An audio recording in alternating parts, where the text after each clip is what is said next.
In the town of St. Stephen, New Brunswick, the push is on to save the world's oldest basketball court. The first game at this gym, was played back in 1893. Today, it's tucked away on top of a thrift shop. After it was almost destroyed in a fire, an organization called Canada First Basketball took up the cause to save it. Joining me for a look back at the history that took place on that court is Canada First Basketball President Peter Corby. Peter, thank you so much for being here today, for sharing this story. So this court was almost entirely forgotten about. Tell me about how it was rediscovered and why it's so significant. Well, first of all, it was people in town, few people in town knew about it. And after the YMCA left, it became a dance hall. It became used by lodges and other athletic associations. Then the fire broke out, and one time, before the fire broke out, it was owned by a printing press. And the printing press company owned the building. The fire broke out, and when the firemen came to put it out, the floor is mainly upstairs over the printing press part. Upstairs was a storage area over the floor with carpet. And when they pulled back the carpet, holy mackerel, there's a brand new hardwood floor. And that's the forgotten floor of the basketball court. Now, we call it a basketball court, but because the game was new, the dimensions of the court are not what we're used to today. The rules were different. So for someone who understands the game of 2018, talk to me about how different it was back then. I tell you, it's amazing. It was almost like a rugby game. There was 9 players on each team.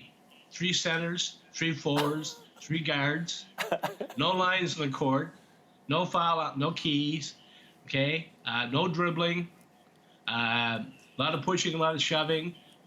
You couldn't hit the ball with your fist, which is probably still one of the rules today. But it was a rough sport. 9 players against 9 players. Amazing. So not as elegant as it might be today, depending on the team that's playing it. Now your organization has struck a deal to buy this building. So talk to me about where you are in the fundraising and what you want to do with it once you get your hands on it.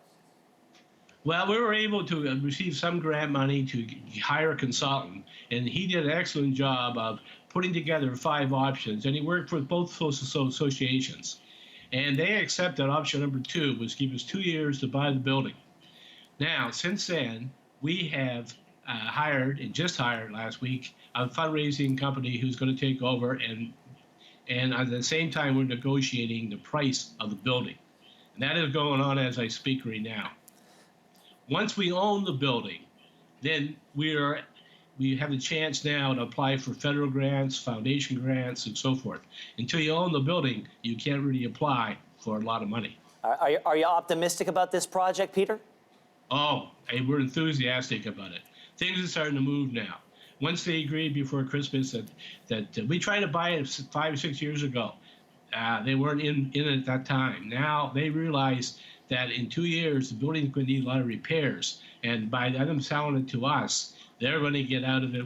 It's going to be a win-win situation for both of us. Well, it's going to be a win-win for the country as well. I don't think as a country we've necessarily done the best job preserving our history, so you and the people you're working with on this project should be commended. I wish you the best of luck with this project, and please keep us updated on your progress.